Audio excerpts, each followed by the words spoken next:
চলে এলাম তোমাদের জন্য আরও একটা নতুন রেসিপি নিয়ে। আমার আজকের রেসিপি আমার বানানো সব থেকে সহজ রেসিপি। আজকে তোমাদের সঙ্গে একটা কেকের রেসিপি শেয়ার করব। কেক বানানোর জন্য এখানে আমি 2টো ডিম নিয়ে নিলাম, আর 1 কাপ চিনি দিয়ে দিলাম, হাফ কাপ তেল দিয়ে দিলাম। এবার খুব ভালো করে ব্লেন্ড করে নিয়েছি। এটা হাতেও করা যায়। তোমরা যদি ভাবো যে এটা তোমরা মিক্সিং জারে করবে না, তাহলে কিন্তু একটা বাটিতে নিয়ে সবগুলো একসঙ্গে খুব ভালো করে মিশিয়ে নিলেই হবে। একটু সময় নিয়ে ভালো করে মিশিয়ে নিতে হবে, তাহলেই হবে। তো পেস্টটা আমি এবার একটা বাটিতে নিয়ে নিলাম।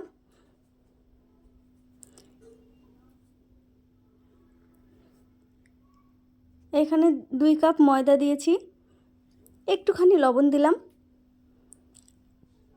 হাফ চামচ বেকিং পাউডার আর 1 চামচ গুঁড়ো দুধ।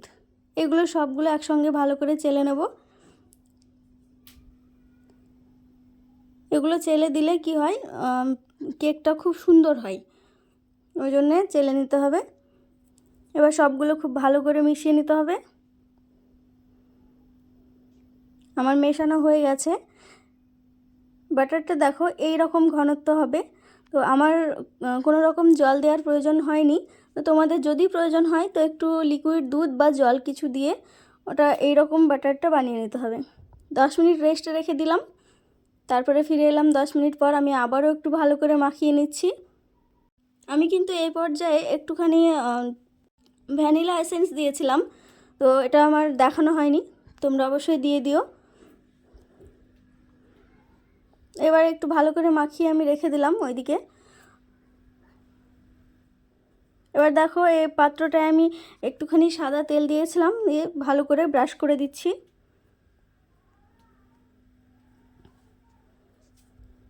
তেল ব্রাশ হয়ে গেছে। উপর থেকে একটুখানি ময়দা দিয়ে দিলাম। ময়দাটা খুব ভালো করে তেলের উপর লাগিয়ে নিচ্ছি।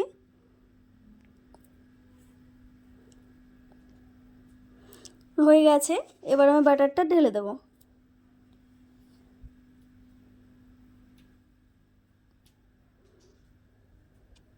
এবার একটুখানি ঝাঁকিয়ে দিচ্ছি, তাহলে ভেতরে কোনো রকম লাঞ্চ থাকবে না, মানে ফুটো ফুটোটা হবে না। এবার আমি একটা কড়াই বসিয়ে দিয়েছি, কড়াইটা গরম করে নিয়েছি। তারপরে একটা স্ট্যান্ড দিয়ে দিলাম, তার উপরে আমি কেকের এই বাটিটা দিয়ে দিলাম। একটা ঢাকনা দিয়ে ঢেকে দেবো। আমি প্রথম 2 মিনিট মাঝারি ফ্লেমে রেখেছিলাম, তারপরে কিন্তু একেবারেই লো ফ্লেমে কেকটা বানাতে হবে। লো ফ্লেমেই রেখে দিয়েছি। এবার আমি 10 মিনিট ঢেকে রেখেছি। 10 মিনিট পর ঢাকনাটা তুলে এখানে কিছুটা কিশমিশ দিয়ে দিলাম। কিশমিশগুলো একসঙ্গে দিয়ে দিলে কি হবে, ভেতরে ঢুকে যাবে, ডুবে যায়, উপরে থাকে না। উপরে থাকবে, দেখতে সুন্দর লাগবে বলে আমি কিন্তু পরে দিয়েছি। ফিরে এলাম 40 মিনিট পর। আমার কেকটা বানাতে 40 মিনিট সময় লেগেছে। একটা কাঠির সাহায্যে দেখে নিলাম কেকটা হয়েছে কিনা। তো আমার কেকটা একদম হয়ে গেছে। এবার তোমাদেরকে নামিয়ে দেখাচ্ছি। দেখো কেকটা কতটা সুন্দর হয়েছে। কেকটা কিন্তু আমার খুবই সুন্দর হয়েছে। তোমাদের একটু কেটে দেখাই।